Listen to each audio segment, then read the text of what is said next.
IIT Patna के कुछ और स्टूडेंट्स के क्वेश्चंस थे अच्छा। हाँ। कि जैसे काफी सारे स्टूडेंट्स ये जानना चाह रहे थे कि सक्सेस क्या है, क्यों और ऐसा करियर कैसे चूज किया जाए कि हमें सक्सेसफुल फील हो।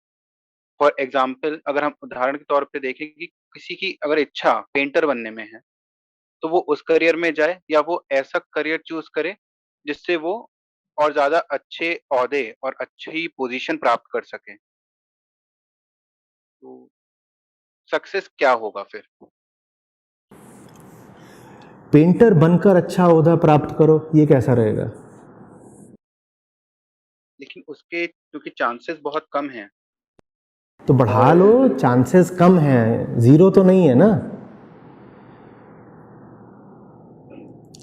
Best of both worlds, painter भी बन गए, ओहदा भी मिल गया। और इन दोनों चीज़ों में, पेंटर बनने में और ओहदा पाने में, पेंटर बनना पहले आता है। पेंटर बन गए, काफ़ी कुछ मिल गया, ओहदा भी मिल गया, तो सोने पे सुहागा, और बेहतर हो गया नहीं? सर, लेकिन इस जर्नी में क्या होता है कि जो हमारे कलीग्स होते हैं, फ्रेंड्स होते हैं, हम्म। वो उन्होंने कुछ और प्रोफेशन चुना जिसमें उन्हें बेटर पोजीशन और ज्यादा सैलरी मिल रहा है, तो एक फील ऑफ जेलसी आता है। जैसे अगर हम अंडर ग्रेड स्टूडेंट्स की बात ही करें तो प्लेसमेंट्स के टाइम पे काफी डिफरेंस होता है लोगों की पैकेजेस में। इतने सारे लोग जो बैंकों में घपला वपला करके भाग जाते हैं, उनके पास तुम्हारे किसी भी दोस्त से कहीं ज़्यादा पैसा होगा, तो तुम्हें उनसे भी जलन होती है? नहीं, क्यों नहीं होती?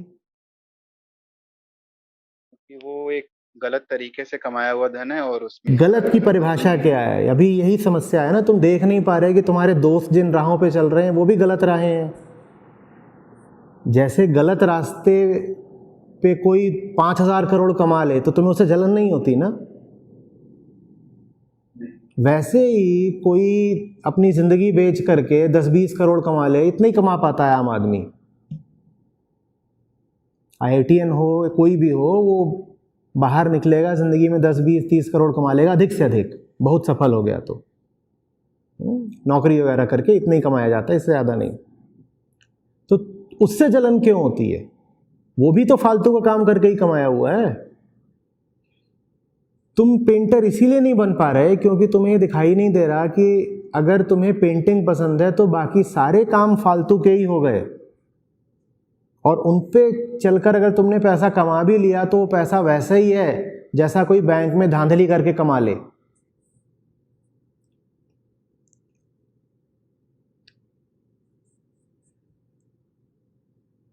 तो जो तुम जेलसी कह रहे हो, ईर्ष्या, वो हो ही इसीलिए रही है क्योंकि तुमको अंतर नहीं दिखाई दे रहा इन दोनों चीज़ों में। वो करने में जो करके तुम्हारे अंतस को अभिव्यक्ति मिलती है, और वो करना जो कि सब कर रहे हैं तो हमने भी कर लिया, ये कर लिया, वो कर लिया, कुछ पैसे आ गए, कुछ थोड़ा बहुत आ गया, रुतबा आ गया। अगर सिर्फ पैसा देख करके ही तुम्हें जेलसी होती तो, जैसा हमने कहा, तुम्हें सबसे ज़्यादा जलन तो अब ओसामा बिन लादेन का बहुत रुआब था। तुम्हें भीतर ही भीतर आग लगती है क्या कि मैं ओसामा क्यों नहीं हूं? कभी नहीं लगती ना। उसके इतने जलवे थे कि उसने अमेरिका को अफगानिस्तान बुला लिया। सोचो, इतना बड़ा आदमी था वो। तो तुम्हें उससे जलन होती है? अपने छोटे भाई को ट्रेनिंग दोगे कि तू अगला ओसामा निकलेगा? नहीं, नहीं करोगे ना। तो बात सिर्फ रुतबे की या पैसे की नहीं है ना, बात यह है कि तुम काम क्या कर रहे हो। और चाहे भ्रष्टाचारी हो, चाहे आतंकवादी हो, ये दोनों उसी तल के हैं जिस तल पर ज्यादातर आम मध्यम वर्गीय लोग होते हैं। बस वो जो गोलियां चला रहे होते हैं और जो घपला कर रहे होते हैं वो एकदम साफ प्रकट होता है, बड़े स्तर पर होता है। और आम मध्यम वर्गीय आदमी जो घपला कर रहा है और जो आंतरिक भ्रष्टाचार कर रहा है वो छोटे स्तर पर होता है और छुपा होता है, तो पता नहीं चलता। पर घपला तो घपला है नहीं, बल्कि बड़ा जिसने घपला किया वो ज्यादा इज्जत का अधिकारी है, कम से कम कुछ तो बड़ा करा। ये जो छोटे घपलेबाज हैं कि कहीं जाकर के असिस्टेंट मैनेजर बन गए और वहां अपना ईमान बेच करके कुछ तनख्वाह लिए ले रहे हैं, ये तो दोनों तरफ से मारे गए। पहली बात तो घपला करा वो भी छोटा, जैसे कोई चूहा रोटी चुरा के भागता हो। भाई इससे अच्छा तो डकैती बन जाओ कि गोलियां वोलियां चला रहे हैं बिल्कुल दुनाली से और बड़ी रॉबरी कर रहे हैं, या चूहा बन के 2 दाना चुरा के भागने में ज्यादा इज्जत है। ये ज्यादातर जो ये कैंपस के प्लेसमेंट बाज होते हैं ये चूहे बराबर ही होते हैं कि एक की सीटीसी 8 लाख की थी, दूसरे की 8.5 लाख की हो गई, वो चूहे जैसे फुदक रहा है, देखो 0.5 मैंने ज्यादा निकाल लिया, और उसको पता नहीं है अभी कि ये सीटीसी जब इन हैंड बनेगी तो हाथ में कितना आएगा, और जो आएगा भी हाथ में उसका उपयोग क्या करना है ये तो बिल्कुल ही नहीं पता है। जैसा कि हम सबको पता है कि किसी इंसान के पास अगर ज्यादा पैसा है तो उसके लिए हर चीज एक काफी अच्छी लेवल की होती है। जैसे कि कार हुआ, तो कोई ज्यादा पैसे वाला तो बहुत अच्छी कार में बैठ सकता है, तो पैसे के साथ साथ बाकी सारी चीजें भी अपने आप अच्छी होती जाती है। तो यही वजह है कि आजकल ज्यादातर लोग पैसे के पीछे भाग रहे हैं। लेकिन सर कई लोग हैं, इंक्लूडिंग माय फादर, जो बोलते हैं कि मतलब पैसा उतनी बड़ी चीज नहीं है। तो सर आपकी क्या राय है इस बारे में कि मतलब पैसे के पीछे भागना चाहिए या नहीं भागना चाहिए? क्योंकि सब कुछ पैसे से ही होता है मतलब आज की दुनिया में, तो मेरे को लगता है वो सही है, लेकिन पापा बोलते हैं लेकिन सही नहीं है। पैसे से क्या होता है? पैसे से तुम्हें कुछ सुख मिलता है, यही ना? पैसे से सुख मिलता है, ठीक है ना? एक एक कदम समझो, सुख मिलता है ना? मिलता तो है, इसमें कोई शक नहीं। अभी मैं तुमसे बात कर रहा हूं तो एसी तो चल ही रहा है, ये ना चल रहा होता तो अभी पसीने में होता मैं। पैसे से क्या मिलता है? सुख, सुख मिलता है, ठीक है। लेकिन पैसा कमाने के लिए अगर तुमने बहुत दुख झेल लिया हो तो ये तो इनपुट आउटपुट का बड़ा गड़बड़ हो गया ना। तुमने पैसा कमाने के लिए जो कुछ किया उसमें तुमने 20 यूनिट दुख झेल लिया, और पैसे से तुमको सुख मिला बस 5 यूनिट, तो गड़बड़ हो गई ना, कि नहीं हो गई? हाँ या ना? हाँ, तो पैसा सुख देता है, इसमें कोई शक नहीं।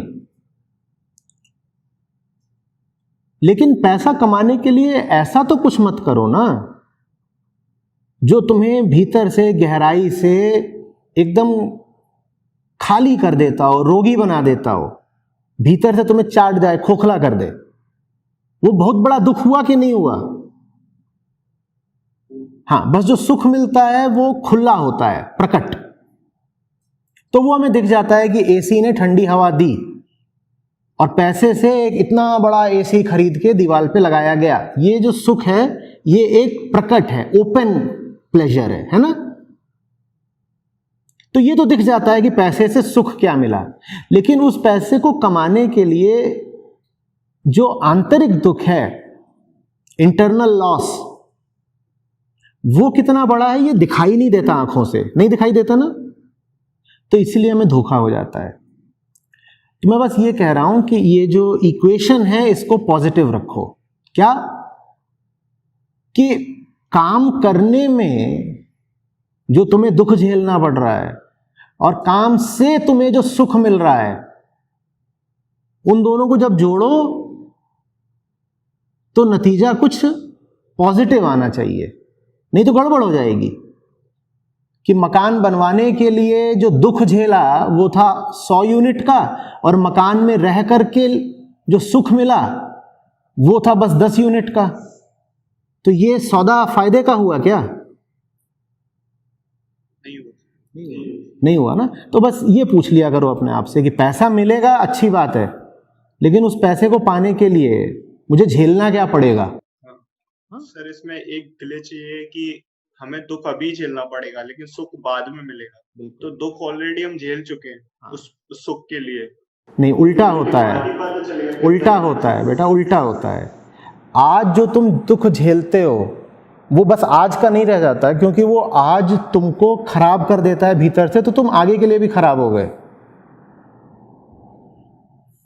उदाहरण के लिए मैं तुमसे कहूं कि तुम्हारा हाथ आज काट दिया जाएगा,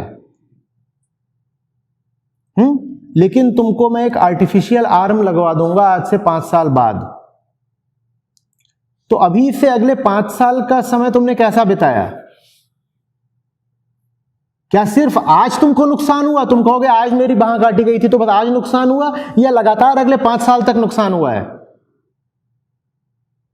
तुमने ये 5 साल कैसे जिए? तुमने ये 5 साल जिए हैंडीकैप्ड होकर के, तो नुकसान बहुत लंबा गया है।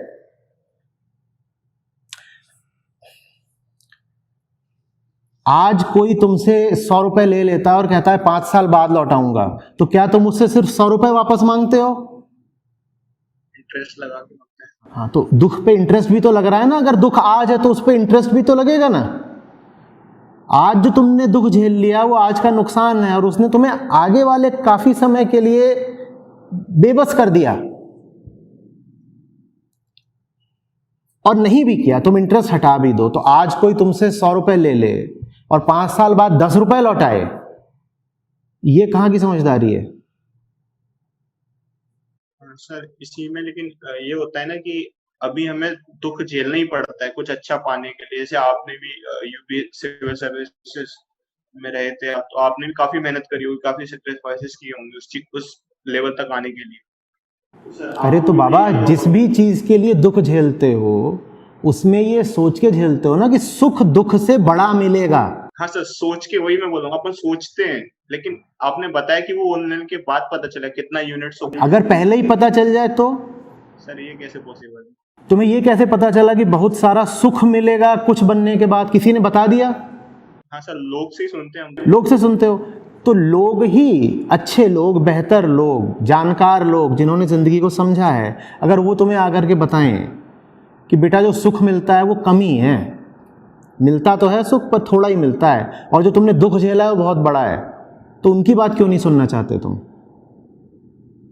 तुम्हारे आसपास ये जो तुम्हारे दोस्त आ रहे हैं, इन्होंने तुमको कुछ बता दिया, उनकी बात तुम सुनने को तैयार हो?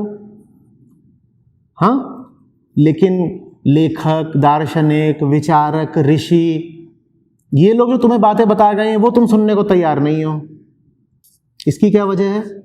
या तुम्हारा जो दोस्त है लप्पू लाल, वही सबसे होशियार है, उसी की सुनोगे बस। और लप्पू लाल की हालत ये है कि प्लेसमेंट चल रहा होता है, इंटरव्यू के लिए जाना होता है, उनको चक्कर आ रहे होते हैं। इतनी उनमें ताकत और बहादुरी है, उनकी तुम सुनने के लिए बहुत तैयार हो। और जिन्होंने जिंदगी में वास्तव में कुछ हासिल किया, ऐसे काम कर गए जो सैकड़ों हजारों साल बाद भी याद रखे जाते हैं, उनकी क्यों नहीं सुनना चाहते?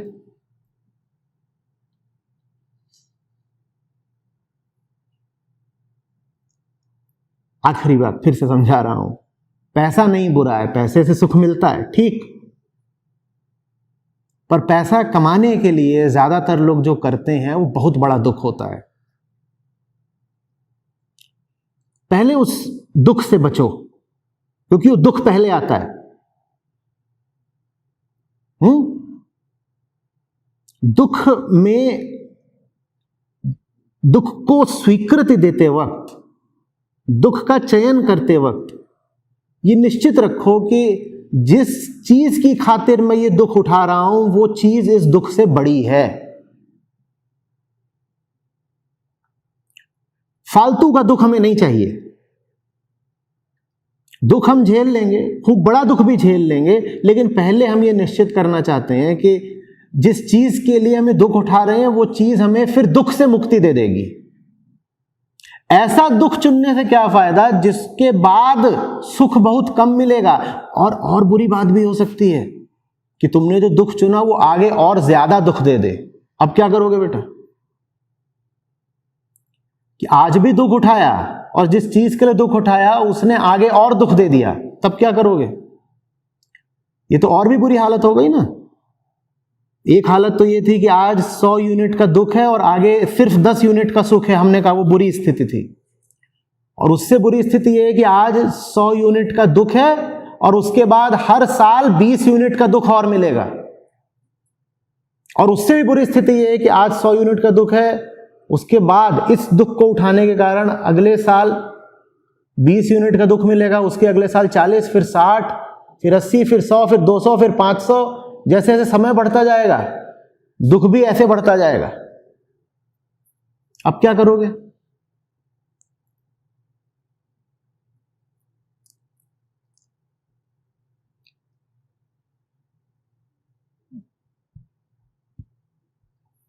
पहले देख लो, समझ लो, पता कर लो। जिंदगी इतनी हल्की चीज नहीं है कि उसको कहीं भी जा करके लगा आए। कहां समय लगा रहे हो, किस चीज की तरफ बढ़ रहे हो, तुम्हारी पूरी मेहनत किस दिशा में जा रही है। ये कोई छोटे मोटे निर्णय नहीं होते। थोड़ा सावधान होकर के निर्णयों को करो। और ये सब दोस्त यार इनकी बातों में नहीं पड़ा करते। ये कितने समझदार हैं।